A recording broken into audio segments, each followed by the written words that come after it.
Hello, I'm Janet Rogers. I'm the Grounds Manager and Horticulturist here at Farmington Country Club, and I thought you might enjoy taking a view of the Peony Garden as it is today.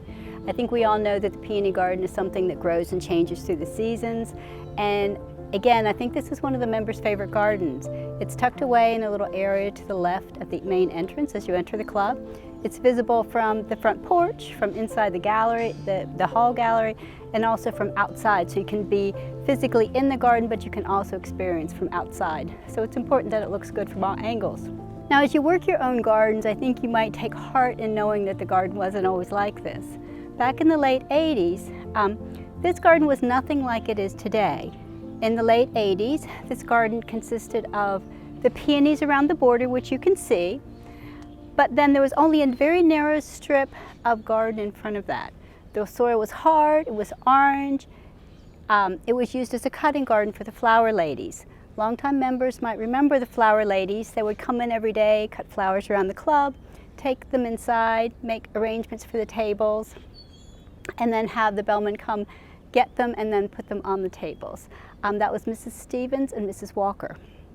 Once they stopped doing the flowers, there was really no one here to do the arrangements, and so it seemed more appropriate to turn the garden into what you see now as opposed to a mere cutting garden. So our first order of business was to improve the soil, which we did by using compost mulch over year after year after year. Gradually that worked into the soil with the earthworms and microorganisms. So the soil is improved and it's a lot easier to plant now. I like to think of it as two-finger digging so that you can dig very easily and not hurt yourself. It's not quite at that point, but that's always my goal. Initially, the garden had turf around it, so if you can imagine that. There was a grass strip that ran all the way around the border as well as the inside. So the garden was much smaller. We took that out, we added mulch, we put in some stepping stones, and I think it's a much nicer result. As you look at the garden, you'll see that we do have the border of the evergreens. You know, I talked in my last video about the importance of evergreens or woody structure. And so here we have the boxwoods that work around. They provide a nice foil and a nice backdrop for all the colors that we have. This garden we try to keep in color year round. It's a stretch, so not all of us are in color year round, but right now you can see that it's really coming into its glory. The peonies are not in bloom now, but you can see they're showing color, they're budding.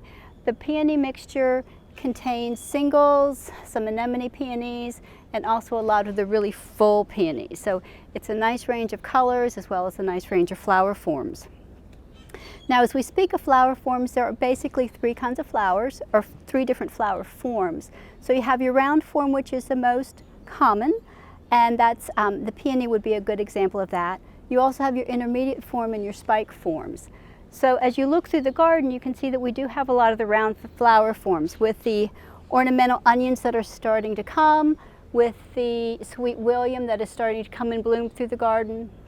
And then of course the tulips are a wonderful example of the round flower form.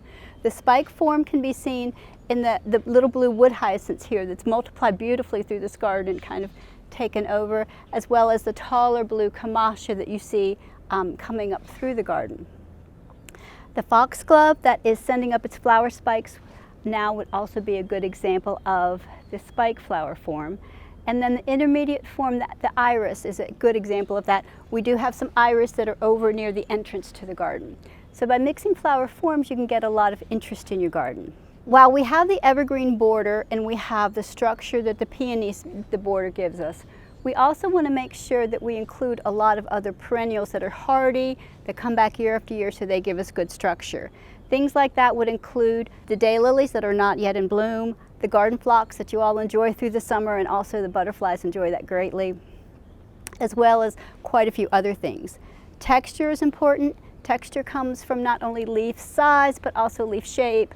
So a lot of the leaves are just plain green leaves like with the tall garden phlox, but then with the daylilies, it gives you a little bit of textural contrast with the long leaf shape, and then the bronze fennel gives us a wonderful bronze color and a very ferny foliage.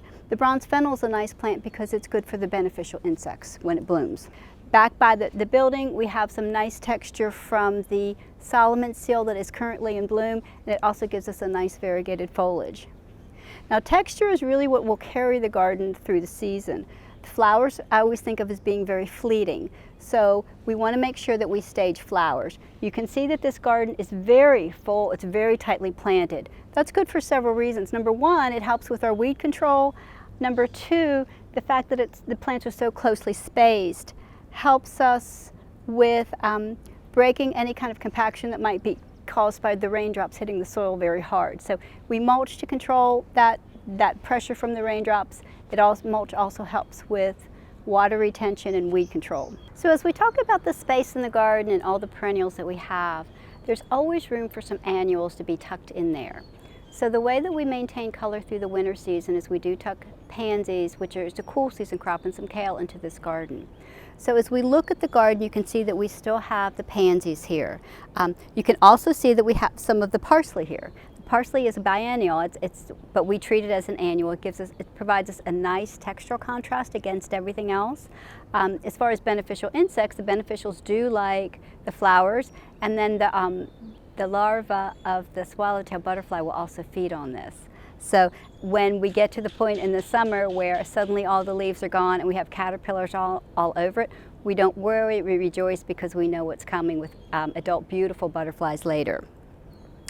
So as it gets warm, what you'll see is that the perennials in this garden, the perennials will grow, so the spaces will change, but we'll come in, we'll pick our target holes, and then we'll go ahead and add annuals for summer color.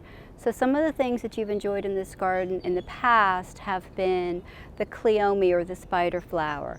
You've liked the Mexican sunflower, which is that bright orange flower. We will put in some dahlia bulbs because they'll come up and they'll give us some nice fall color. And we add a lot of different things here to sort of give us a little bit of depth through the garden. Again, with the thought that we don't always put the low things in the front and the tall things in the back, because we want you to have an opportunity to slow down, take a breath, and just stop and really look at and appreciate what's going on in the garden. All these things together bring in wonderful opportunities to see the butterflies, the hummingbird moths, hummingbirds. It's just a very lively place, and it's a lot of fun to be.